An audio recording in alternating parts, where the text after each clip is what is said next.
Mummy जी कहला है चटनी पीसे के हमारा गाँव में तो मिक्सर में पीसात रहे ज्यादा कसम पीस देतनी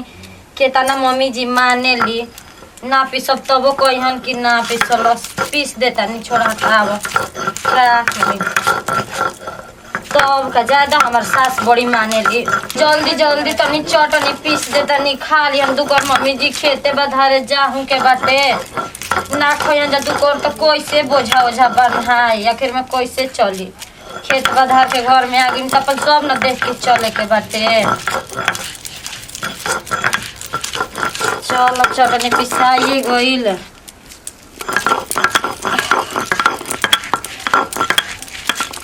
तो लोग कहाँ धो देनी काहे भाऊजी का करत हो बाबूजी जी रहुआ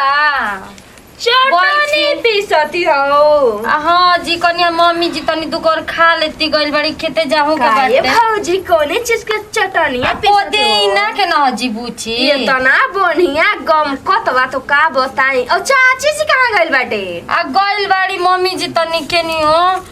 अथु कर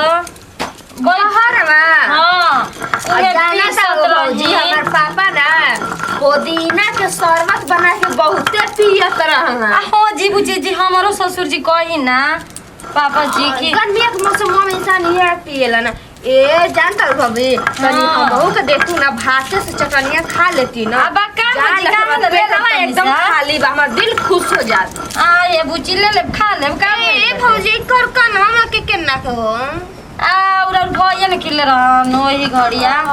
ए भौजी हमरे सखी के बियाह भइल है एही नाती तन कनवा मके दे देते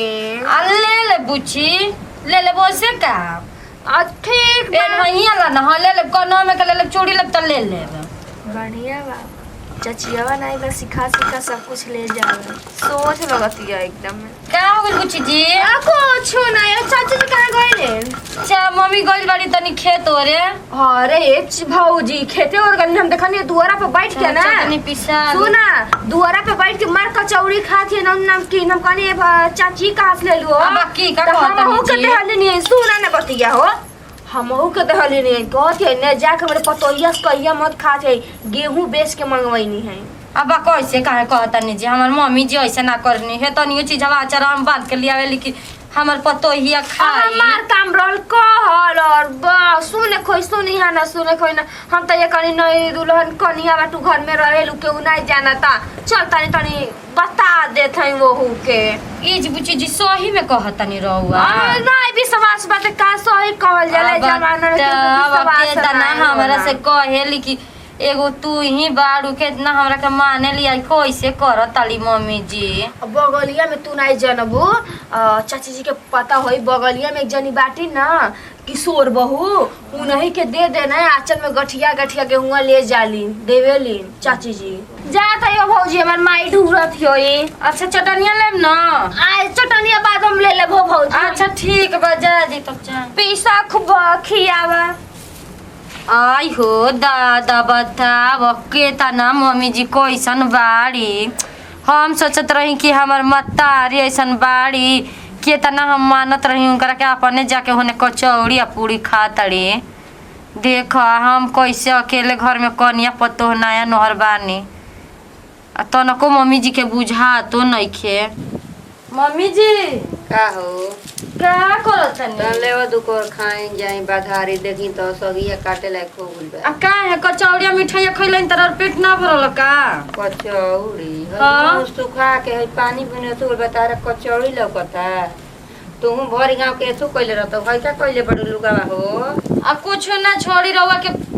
ओ तू कचौड़ी चौड़ी खा लेलाइन तो कहत तनी कि रुक ना खइल हनी बताओ के कहल ताले कचौड़ी के हो अरे उ बगलिया में के काजल बुची नहीं खी बड़की मम्मी जी के पतो ही लइकिया अच्छा उहे तो कहत रहे ही दादा वो करा बात में आगुल हड़ू हां ये मम्मी जी उहे कहत रहे कि हमरो के चाची तो तू हमार ले बता देल हड़ू उ जाना तड़ू ए घर ले ओ घर ले जेकरा के यहाँ देखे ले नया बेटी पतो हो आइल बड़ी जनलू कन्या ओकरा के यहाँ घर में घुस के ए भौजी तार गोतिनिया झगड़ा लगा ये मम्मी जी हमर का नाम के मांगत रही जी दादा और किशोरी बो के पतो के हार ले गोल बियाह में पहने के हो। तो हम तो आज तरीक ले ना देलस आ उ डरे अब ओकर पतो ही कहे लागल हियो आ तू ओकरा बात में आ गुलहड़ू अरे हाँ ये मम्मी जी भाला तो हम ना दरोगा तो जा- भाला भेज दो खोल जा दे जा ओकरे बात मान हम कचौड़ी अरे ना खाते ये हैं। मम्मी जा, जी जा, जा, जा जा, हम जा। दे तनी खाना बड़ा बड़ी बेटी हुआ जी आज एक आज नंबर के वैसे उजागर करता लगावन नहीं है चोरी नहीं तो रही है आय अगर दे हो देले रह दादा। तू जन लोग तो तहार लौटाई ना आई हे मम्मी जी हम बड़ा पागल बनी जी भाला तो माने- देनी है ना माने हमार 4 गो पतो हो बाई सौ ना ये मम्मी जी तू वही ही तो तो एगो कहत जी बाड़े हमर लाड दुल्हार के लाड प्यार के ते ही बाड़े आ हतनियो कुछ मांगी ना तो ले उहे के तो तोरा के कहत रही कि हमर सास से तनियो आचराम बांध के लियावे लेकिन ले पतो हिया खा तोरा के ले हम दीही ना आ तोरा ई कैसे विश्वास हो गुला तो हमर मम्मी जी दुआर पर कचौड़ी पूरी खाता रे उहे तो हम सोचत रही है मम्मी जी आज होई से बेटू या कर ला। जहां जई हन तहां का करी हम जी। छनवार खाती मान गइल हनु तो हां हमार ससुई खाती है आ जाय दिए मम्मी जी हम ना वैसे हम करब जादी खा ली लियाव तनी हम खाना ना खाइल हमारा पेट भर आ जाय दी मम्मी जी खा ली ना, छोड़ी ना, ना। हटाई अब हम आज के बाद तू दोसर हम के बड़ा पागल बनी आज के बाद कुछ ना देबो हन तो हम भगा दे पागल हनी काम करे सन बड़ा झगड़ा हिन बड़ी है दादा हमरा घरे झगड़ा हमर केतना बढ़िया सास के कैसे कहत रही कि खात होई आवती नु तेबरा को छोटा का बार होता नहीं आवती है आ जाय दी मम्मी जी आई खा ली बताव ए दादा हमर केतना निमन सास के कैसे उ बिटी हुआ कहते अब भाला तो हम अपन चूड़िया ना दिलो है केतना सुंदर चूड़िया हम माई देले रहे आई हमर सास चघइले रही केतना हम ना दे अब अहन तो मारब छोटा लसार के कहब कि भागे जले दुआरिये पले भागा दे बड़ी बिया उ लड़की बताव ए भौजी बैठू हो जी बुची जाई बैठी का कहत हो भौजी आ बैठी का एक बात रहुआ सुनी का ठीक नहीं खू करत तू समझलू का भी ठीक लोग नहीं के करत? हमनी के निमन सास हमर गाय सन सास के झगड़ा लगाओ तो सास पतो हमें कि झगड़ा करो सन भागन तो जानतो न मारा भी एक झपड़ी घुलटिए जे भगवान हम भी तो उनो ये आवत सोचल तू में करे डोल जाए हाँ? तो कुछ ले जल्दी भागे चले भाग हमरा घर में अरे सुना ताड़ू हो का सुन? और ई सास के हम नहीं के कहानी है कौन हमर सास छोटकी के? चाची के कहानी है पगला बाटू का तो दिमागवा का अच्छा रहा नहीं जाई बड़ी जरो बच्चे रहत नहीं भाग तो हमरा घर में तोर सास हमरा डोलिया घर में हमार ले आई जाई। बाड़ी हमर डोलिया ले आई है नु देवा दा डोलिया वाले हमरा घर डलिया वालिया नहीं के जाते जा कुछ नहीं के हमरा घरे अरे जा पता नहीं कहां के कट्टा आइन बहुत तले हाँ, तो जाने बहुत जाता है, जाने लगा। चाची हमरे घर आइबो मत करिए, पीहुनो। आवत तारू हमर सास के केतना बतावा हो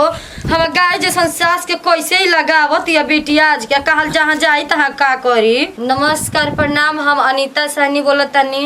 नमस्ते प्रणाम हम काजल सिंह बोलता नहीं कैसे रहुआ सब देखनी है वीडियो में तो हम नहीं है सास बहू में लड़ाई करनी है झगड़ा करनी है लगैनी बचैनी है ऐसे ना कल जाला अब आगे ही बताइए